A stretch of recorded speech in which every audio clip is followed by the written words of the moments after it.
मेरे प्रियो, बाइबल हमें बताती है कि हमें कितनी बार सामने वाले की गलती को माफ़ करना चाहिए। बाइबल में स्पष्ट कहा गया है, एक बार, दो बार, तीन बार, 7 नहीं 70 गुना बार माफ़ कर।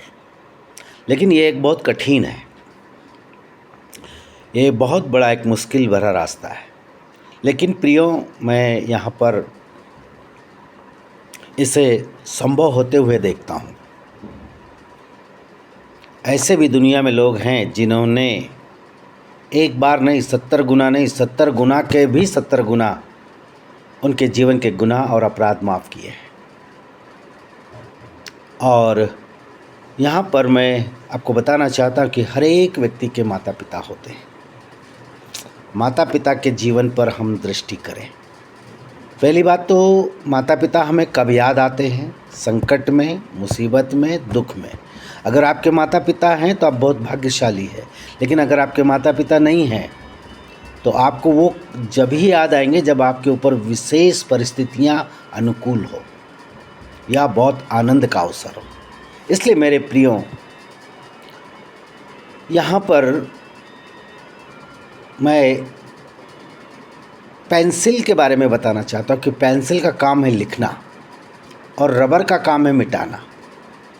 पेंसिल बच्चों का रूप है और रबर है माता पिता का रूप। ये आप मान लो, पेंसिल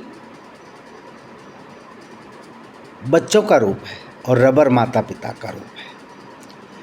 पेंसिल यानी कि बच्चे गलतियां करते जाते हैं, हर बच्चा गलती करता है।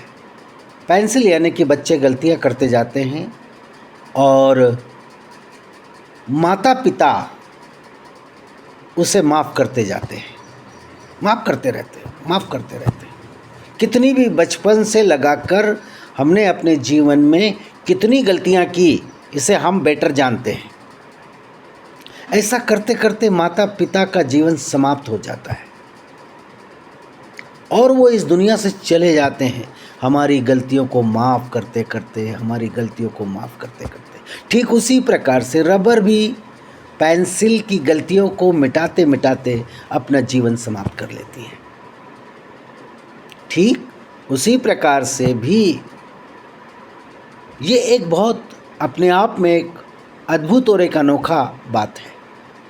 इसलिए मेरे प्रियो, हम हमारी गलतियों की माफ़ी पा चुके हैं, इसलिए हमें भी माफ़ करना है। और यही प्रभु यीशु मसीह कहते हैं, अगर हम माफ़ नहीं करते हैं तो याद रहें, हम एक मसीह जीवन से